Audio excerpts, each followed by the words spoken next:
Where's Mr. Bear? I haven't seen Mr. Bear, Callum.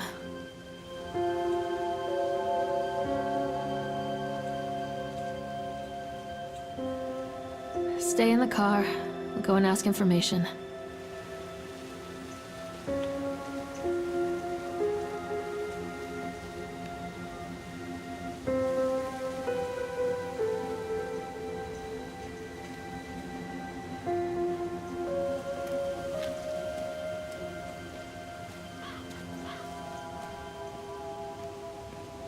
Attention, patrons. The park is now closed. Please make your way to the car park at your earliest convenience.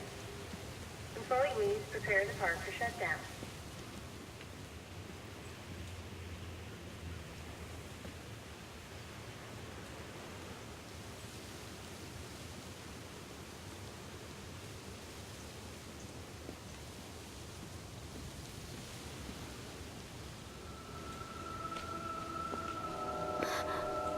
What?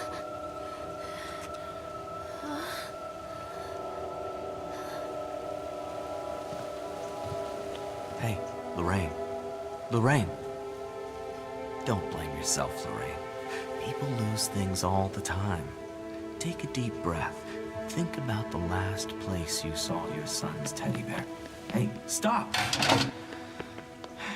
I think your boy just ran into the park. I'll unlock the gates for you.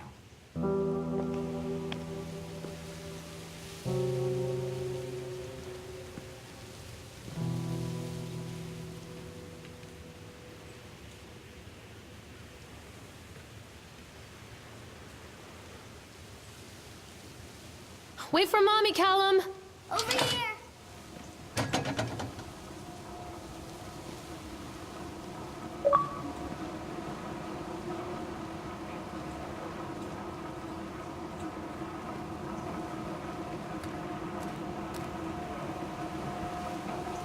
There's something special about the entrance to an amusement park. A line drawn between the real world and the world of whimsy within. On this side, the apathy of our everyday lives. And on the other, anything we might dare to dream. It's no wonder Callum ran back inside. I wouldn't want to leave either. Attention, employees. The park is now closed. Have a safe journey home.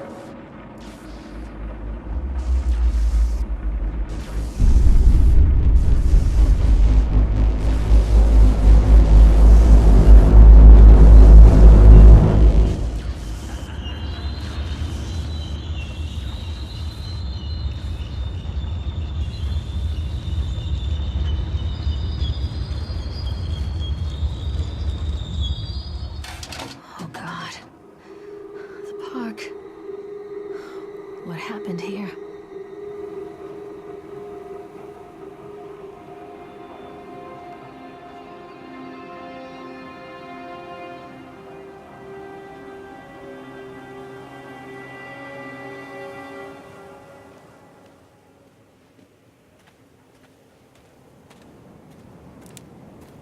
You can't catch me.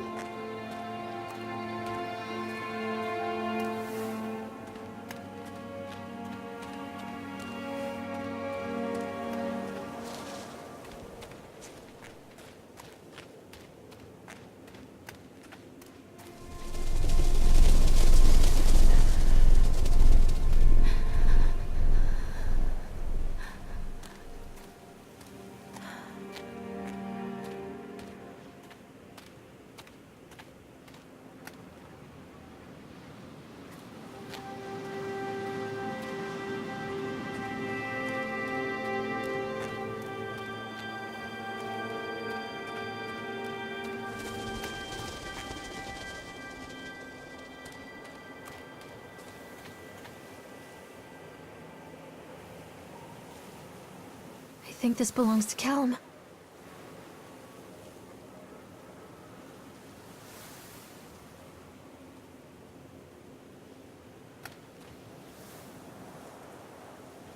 Chad the Chipmunk, huh? Just a drunk guy in a suit.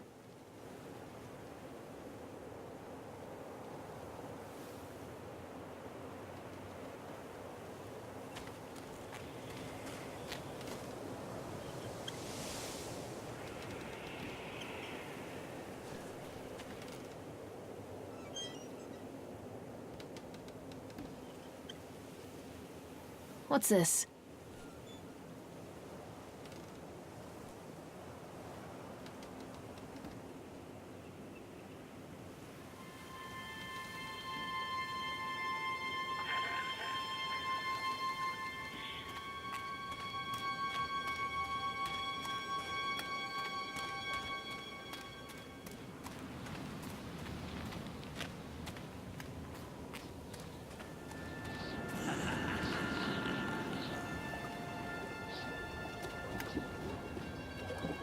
Callum, stay where you are!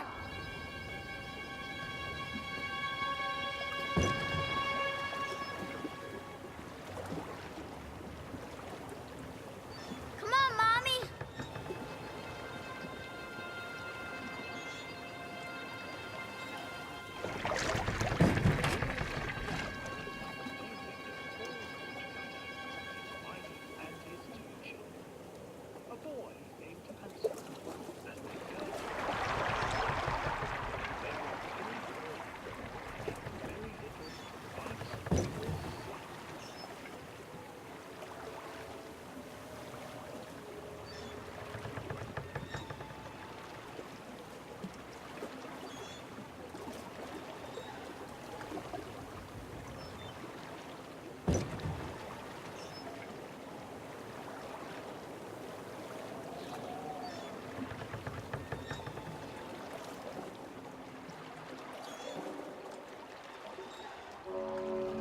Near a great forest, there lived a poor woodcutter, his wife and his 2 children. A boy named Hansel and a girl named Gretel. They were very poor and had very little to bite or sup.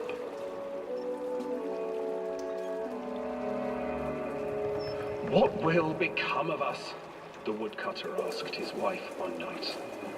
"I tell you what, husband, we will take the children into the thickest part of the forest tomorrow and abandon them there." "No, my wife, I cannot do that," said the man. "Then we will all 4 starve, you fool." Hansel and Gretel overheard their parents talking, and Gretel began to weep. "Do not fret, Gretel," Hansel said. He crept out of the hut and gathered white stones from the ground to fill his pockets.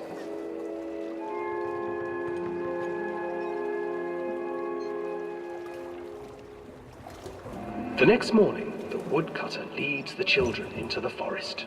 Before they leave, their mother gives them a slice of bread and warns them that they will get no more food that day. Clever Hansel leaves a trail of white stones behind them as they pass into the woods. When their father leaves them, the children wait a while, then follow the trail back to their parents' house. After receiving a thorough scolding from their parents for getting lost in the woods, the children are sent to bed without any supper. Hansel tried to sneak out and collect more white stones, but found that the door was locked. "Tomorrow I will take them into the woods myself," the wife told the woodcutter. In the morning, their mother gave them a slice of bread and led them deep into the forest once again.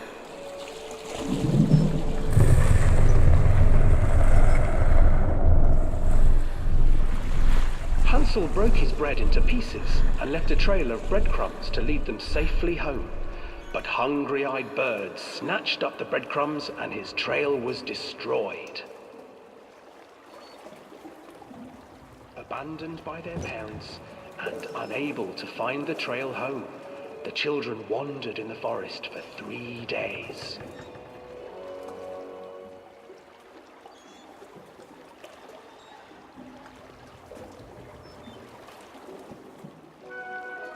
The children stumbled into a clearing with an exceedingly strange house. Its walls were made of gingerbread, and its windows were panes of clear sugar. Hansel, desperately hungry, ran forward and began to nibble on the walls.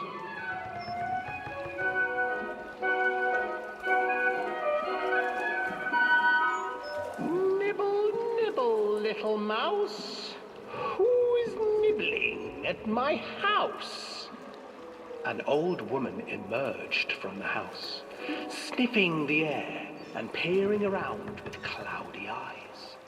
Oh, you dear children, who brought you here? Just come in and stay with me. No harm will come to you. But Hansel and Gretel stayed back, for the old woman reminded them of their cruel mother. Come, children, don't be afraid. I have something for you. The old woman offered them 2 enormous lollipops. The children took them and began to eat. You see, nothing to fear here. Come inside, the old woman urged, and the children, still licking their sweets, followed.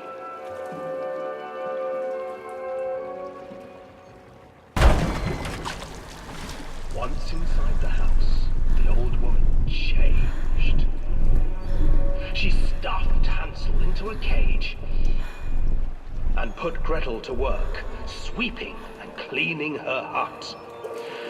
Your brother will make a good mouthful, the old witch told Gretel. Once he is fattened up, I shall feast upon him.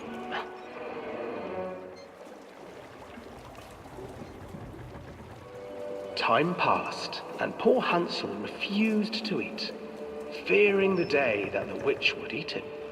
The witch, for her part, grew impatient. Today I will cook and eat your brother, Gretel.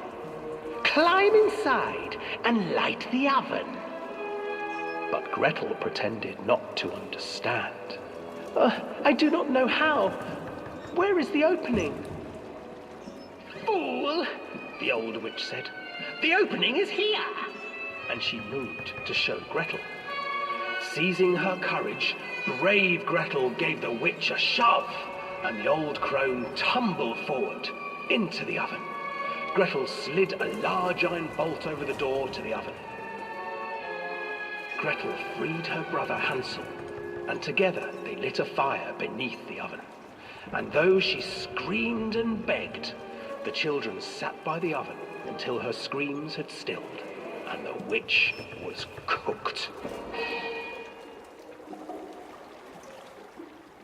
And then, because even children can't survive on sweets, they divided up the body of the old witch and ate her.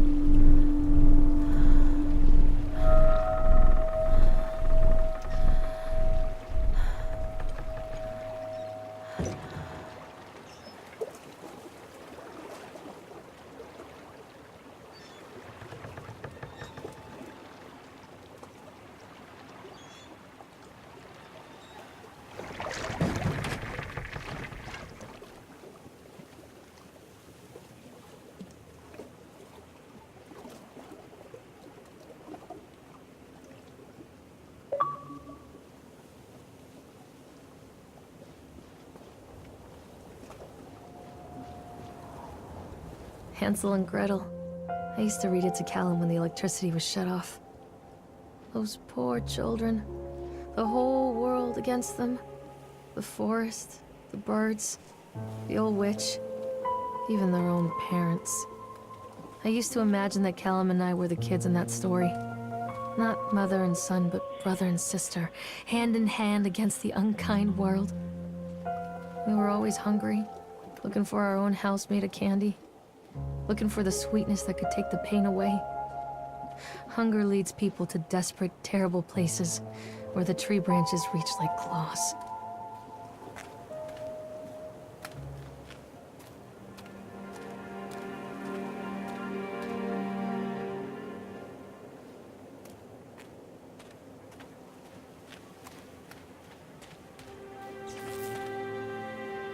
Another accident.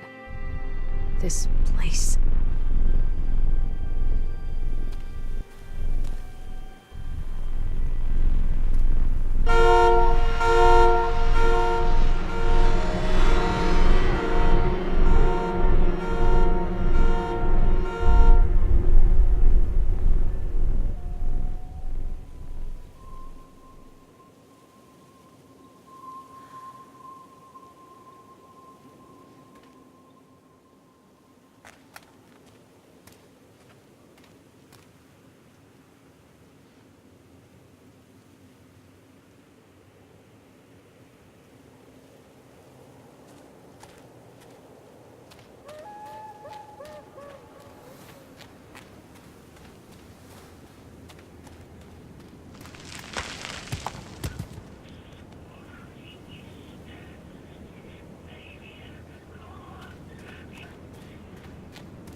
This old thing used to make the blood run to my head.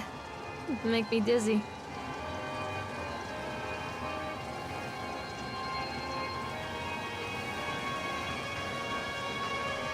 The guy just snapped. Those poor kids.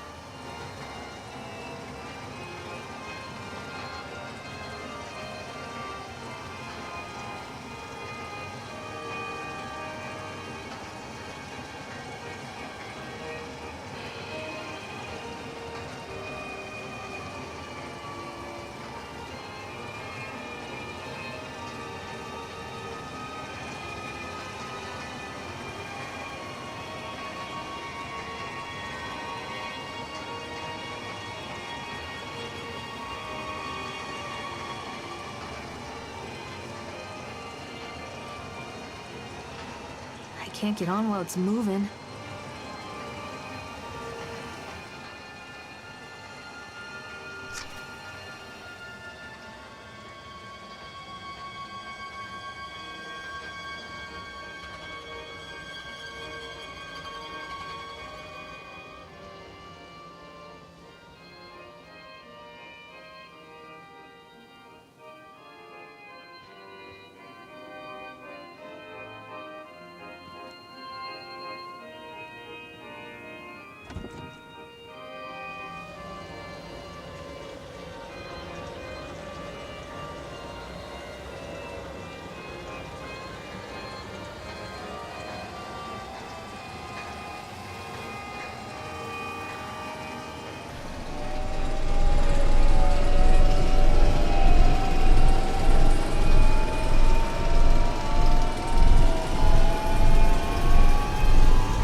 Treachery hides in thoughts. Treachery that lashes like a whip and scars our insides. The first time I saw Callum, my thoughts betrayed me. I looked down at this wrinkled, red, bawling thing and I thought, is that it? We build our world from expectations, and the world that I had built for Callum was no different. He was so real, so there, and so far from my expectations. They shattered, and as they fell in pieces, that one treacherous thought became a new foundation. All of the love that we shared, all of the warmth and goodness that followed, built on a single, traitorous thought.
Constant crashes and 80s music. I guess it floats someone's boat.